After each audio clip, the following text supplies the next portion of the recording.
민주당에서 그런 터집 잡지 마세요. 십수년간 내가 했던 원칙입니다. 그거 토요일, 일요일 그 주말에 그런 거 자꾸 시비 걸지 마세요. 국민의힘 중앙윤리위원회는 당헌과 당규에 따라서 당 소속 광역단체장인 홍준표 대구광역시장에 대해서 징계 절차를 개시하기로 의결했습니다. 어떤 가상화폐에 대해서 왜 미공개 정보 의혹을 제기하는지 아무런 어떤 근거도 없이 미공개 정보를 이용했다라고 이렇게 주장을 하는 게 저는 너무 터무니없다고 생각이 되고요. 저희들의 소명이 안 된 부분도 있고 거짓 소명이나 거짓 이렇게 그런 것보다 전체적으로 저희가 봤을 때 좀 성실치 못한 부분도 있는 것 같고요.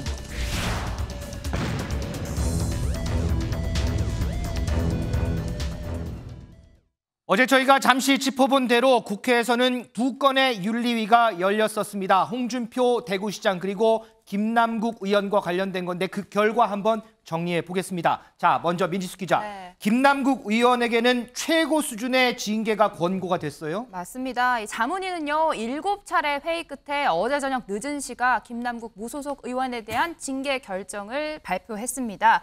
말씀하신 대로 징계 가운데 가장 높은 수위 제명 의견을 결정했는데요. 네. 이 자문위는 김 의원의 그동안의 소명이 굉장히 부족했고 또 소명 과정에서의 태도가 불성실했다라고 징계 수위 결정 이유를 설명했습니다. 어제 자문위 이야기 직접 듣고 오시죠. 그 가상자산과 관련돼서 저희들의 소명이 안 된 부분도 있고 그동안에 해왔던 이런 내역이라든가 이런 여러 가지를 고려해서 했습니다. 다른 코인도 고려한 것들이 다수 있는 걸로 알고 있고요. 그 제명으로 결정하게 된 이유 중에서 가장 큰 건 뭔가요? 그 가상자산과 관련돼서 제대로 된 소명이라든가 이런 것들과 관련해서 저희들의 소명이 안 된 부분도 있고 거짓 소명이나 거짓 이렇게 그런 것보다 전체적으로 저희가 봤을 때 좀 성실치 못한 부분도 있는 것 같고요. 최진영 변호사, 지금 얘기를 들어보면 어쨌든 소명 과정을 좀 문제를 삼아요. 근데 보통 보면 내 징계가 걸려있기 때문에 징계 수위를 어떻게 해서든 낮추려고 정말 최선을 다해서 소명을 하잖아요. 그거하고 좀 배치가 되는 것 같아요. 그러니까 제명했겠죠. 그런 건 아니겠습니까? 결국 낸다고 다 했지 않습니까? 네. 근데 돌아서서 낸다고 해서 진짜로 다 내는 줄 알았냐 이러고 있지 않습니까? 사실 그 윤리위원장으로서는 굉장히 기분이 언짢았을 것 같습니다. 아시다시피 그 이전에 다 공개해라라고 하는 얘기가 있었고 실제로 본인은 윤리위가 열리면은 성실하게 모든 자료를 다 공개한다라고 약속을 했었습니다. 그런데 실제로 지금 윤리심사자문위원회가 열리니까 윤리심사자문위원회에 야당 인사만 있는 것이 아니고 여당 인사도 있다 보니까 전부 다 내면은 다 공개된다. 그렇게 하면은 이 정치적 후폭풍을 어떻게 막을 수 있느냐라는 취지로서 사실은 모든 것을 제대로 내지 않았단 말이에요. 그런데 제대로 내지 아니한 그 내용만 가지고도 제명이다라고 한다고 하면은 실질적으로 나중에 이 모든 것들이 다 밝혀진다고 하면은 과연 지금 제명을 넘어서 정말 상상도 못할 일들이 있지 않을까 하는 그런 생각도 드는데요. 어쨌든 지금으로서는 어떤 거에 성실하게 최대한 임하는 태도도 굉장히 중요한 것이고 나아가 그거는 이제 약간 곁가지에 불과하고 이미 냈던 상임위원회 활동이라든가 소위회 활동이라든가 그것과 거래 내역을 일치해 보니까 수십 차례, 수백 차례 지금 거래가 돼 있는 것을 봤을 땐 이거는 정말 공직자로서 국민의 300명에 해당하는 그 국민의 대표로서의 자격이 없다라고 판단을 했는 것 같은데 물론 이게 본회의에 가서 3분의 2, 제작의 3분의 2를 통과해야 하기 때문에 민주당께서 통과시켜줄지는 의문입니다. 하지만 대한민국 역사상 아마 제명이 지금 민주적 어떤 정부에서 제명된 것은 첫째이기 때문에 정말 전 민주당이죠. 어떤 국회의원으로서 정말 치욕 내지는 정말 불명예를 떠안았다 이렇게 평가할 수 있을 것 같습니다. 자, 민주당이 본회의 때 어떻게 할지 그 의문이라는 그 의문은 제가 좀 이따가 좀 풀어보도록 하겠습니다.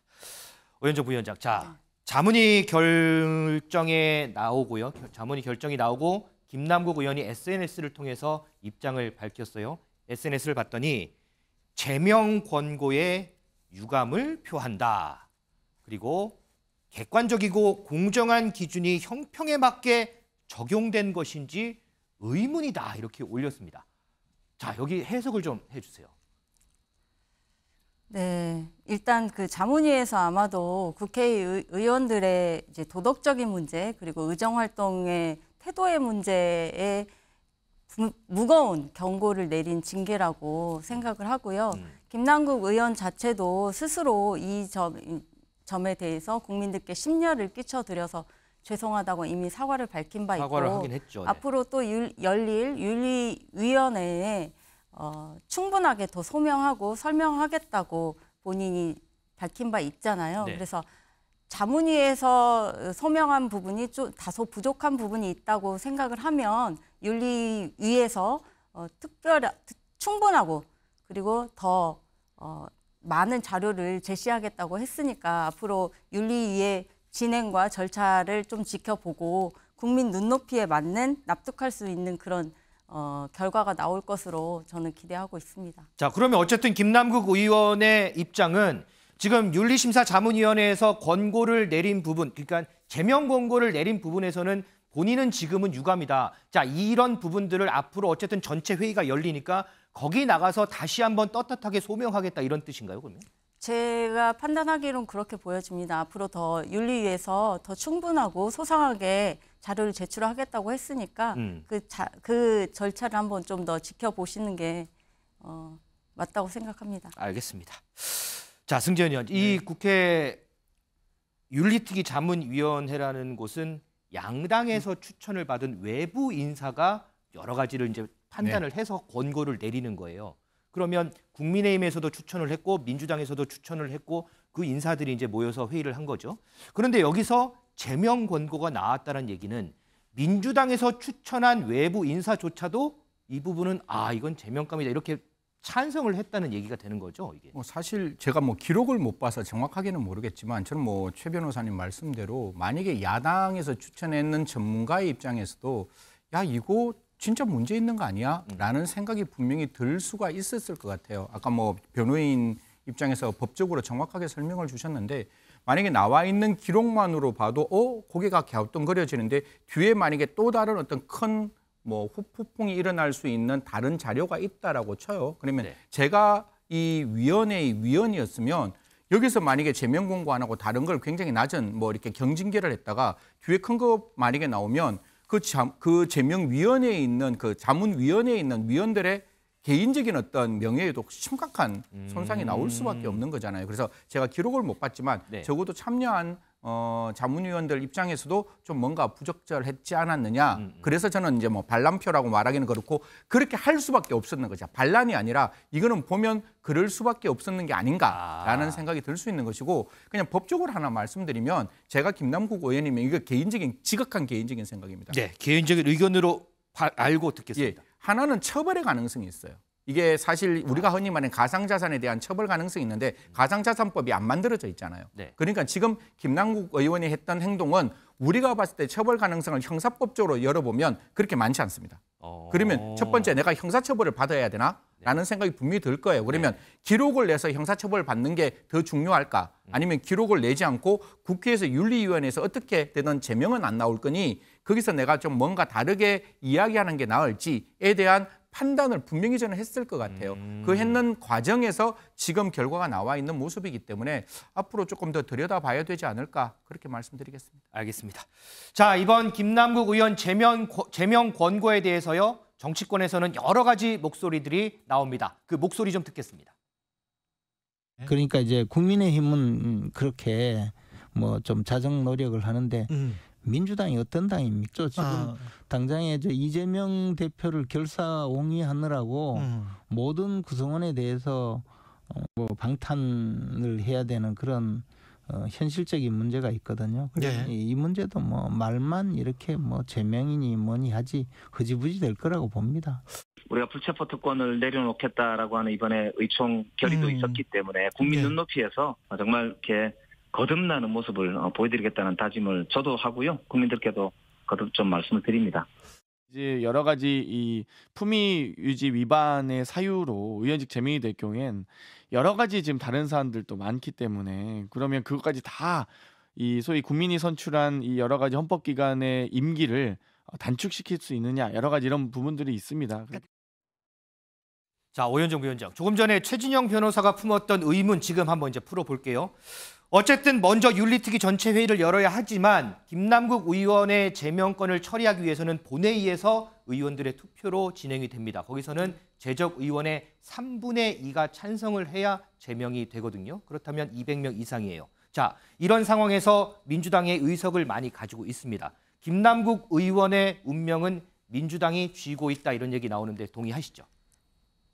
네, 물론 김남국 의원이 지금은 민주당에서 탈당한 상황이라서 민주당의 무슨 당론으로 투표를 결정하거나 그렇게 하진 않을 것 같고요. 네. 근데 일단은 3분의 2 이상 동의가 있어야지 본회의에서 가결이 되는 거니까.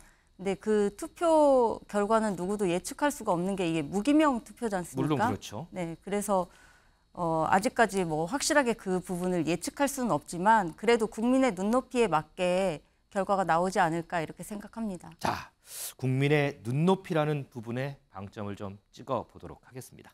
자, 한편 자문위가요. 이와 별도로 해서 국회의원, 전체 국회의원의 가상자산 보유 현황 그리고 거래 내역을 제출받아서 분석을 했거든요. 그 결과를 어제 발표했는데 과연 국회의원 몇 명이나 가상자산을 보유했을까요? 목소리 듣겠습니다. 다른 의원님들 중에 가상자산 소유 내역을 신고하신 의원님이 몇 분이신지 그런 것도 공개가 없으신가요? 11분으로 알고 있습니다. 다 해서 299명이 다 신고를 했는데 가상자산 보유 여부를 그래서 11분이 보유했었다. 그렇게 신고하셨습니다. 코인 보유했다고 신고한 의원 11분 중에 혹시 이해충돌 소지 있어 보이는 의원님도 계십니까? 그건 뭐 저희가 그런 분들도 좀 있는 것 같아서 가지고 별도로 그거는 저 의장님이나 그 소속 정당에 통보를 할 겁니다.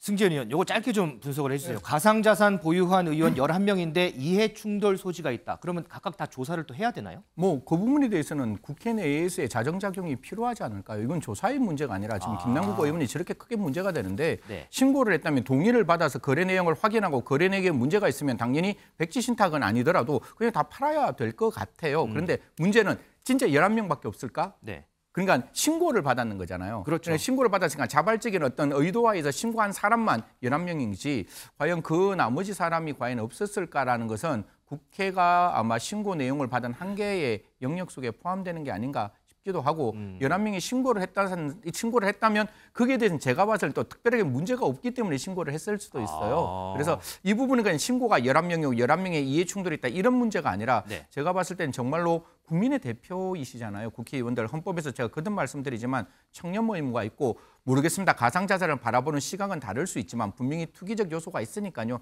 이런 부분에 대해서는 가지고 계시다면 거기에 대해서 어떻게 하는 게 좋을지 저기 판단하시는 것도 필요하다는 말씀 드리겠습니다. 알겠습니다.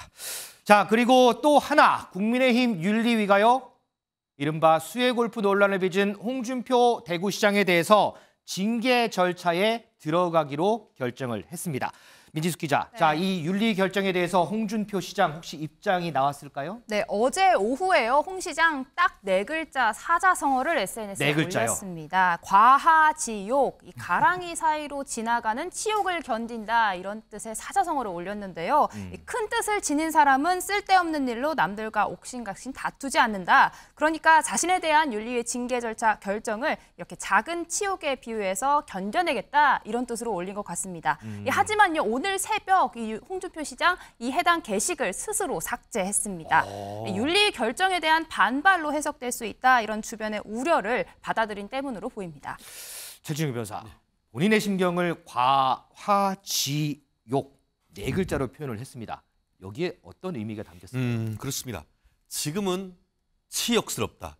하지만 더 큰 대의를 위하여 지금의 치욕을 참겠다. 이런 것 아니겠습니까? 아시다시피 그 사마천의 사기에 나오는 이 고사 아니겠습니까? 네.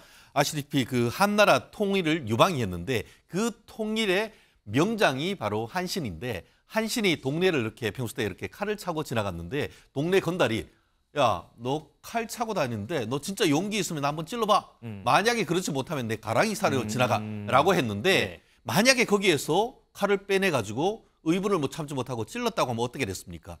결국 통일을 하는데 기여를 못했겠죠. 그렇지만 추후에 있는 더 큰 대의를 보고 그 가랑이 사이를 지나갔고 그 결과 한 나라를 통일하고 그 나라의 명장군이 됐지 않습니까? 그렇기 때문에 지금의 어떤 작은 일에 연연치 않겠다는 것인데 말씀드렸듯이 대의를 위해 지금의 치욕을 참는다. 결국 대선에 대한 뜻을 애둘러 얘기했던 것이 아닌가 하는 생각도 들 수밖에 없는 것 아니겠습니까? 그렇기 때문에 지금으로서는 27년 만에 처음으로 본인이 사과했다는 것 아니겠습니까? 그렇죠. 그만큼 본인으로서는 받아들이기 어렵지만 어쨌든 더 큰 대의를 위해서 참겠다는 것인데 본인은 그렇게 생각할지 모르겠습니다만 국민들이 그와 같은 또 과하지옥이란 말 자체를 보면서 이번에 사과에 과연 진정성이 있는가 이런 문제가 있을 수 있기 때문에 그런 비판에 또 그 본인의 어떤 그 소셜미디어에 글을 지워는 것 같은데 좀 더 진정성 있는 모습을 보인다고 하면 더 큰 정치인으로 모든 국민의 어떤 그 사랑을 받는 정치인으로 되지 않을까 싶은데 자꾸 좀 왔다 갔다 하시는 것 같아서 조금 안타깝습니다. 그러면 홍준표 시장 입장에서는 치욕을 참는다라는 그런 말이 이번 윤리위가 징계를 하기로 결정한 부분 이거는 난 받아들이지 못하겠다 이렇게 봐도 되는 건가요? 네, 지웠지 않습니까? 그건 아닙니까? 지웠기 때문에 결국 그 본인의 어떤 그 의문 이런 것들을 잠시 표현했지만 또 금방 삭제를 한 것으로 해서 어떻게 보면은 본인의 의사를 밝혔고 나아가 지금 인근에 있는 비 피해를 보는데 댐을 방문한다든가 맞아요. 어떻게 보면 수해 복구를 위해서 더 지금 정진하는 그런 모습을 보임으로써 지금 향후 절차에 있는 징계 절차의 징계 양정에서의 어떤 나름대로의 참작 사유 물론 뭐 그걸 아니고 그 방백으로서 그 시장으로서의 어떤 역할을 충실을 하겠다라는 걸 밝혔기 때문에 이 부분은 뭐 그 추후에 있는 그 징계위원회 윤리위원회에서도 충분히 그 감안하지 않을까 그렇게 예측을 합니다. 알겠습니다. 자, 이번 윤리위가 징계하기로 결정한 배경 그리고 당내 반응 저희가 묶었는데 한번 같이 들어보시죠. 예, 사과하지 않는 분하고 사과하는 분하고는 분명히 양정에 반영이 될 수밖에 없겠죠. 그냥 사과에만 그치지 않고 이 피해 가족들하고 유족들한테 그다음 수재민들한테 앞으로 더 진정성 있는 모습을 보인다면 예를 들어서 수해 현장에 찾아가서 정말 그 가족들을 위로하거나 함께 그 봉사활동하는 그런 진정성 있는 모습을 보인다고 하면은 좀 더 양정에 도움이 되지 않을까라는 생각이 듭니다. 정권 정지가 만약에 된다면 어떤 의미가 있을까요? 뭐 특별한 의미가 없죠. 발언권 정지면 몰라도 그러면 아마 큰 제재가 될 텐데 뭐 예. 그것은 불가능하고요. 예. 아마 지방자치단체장이기 때문에 당원권 정지 이런 조치보다는 경고 수준으로 하는 것이 적절하지 않을까 저는 그렇게 생각합니다. 자, 이번 결정은 홍준표 시장에 대한 징계 수위를 이제 결정하겠다라는 결정이고요. 앞으로 다시 또 윤리위가 열려서 홍준표 시장 지금 현안에 대해서 어떤 수위의 징계를 내릴지는 또 다른 문제입니다. 그 부분, 자, 홍 시장 이번 논란으로 인해서 어느 정도의 징계 수위가 내려질지 그 부분도 좀 지켜보도록 하겠습니다. 자, 다음 민지수 기자의 뉴플리 순서입니다. 함께 보시죠.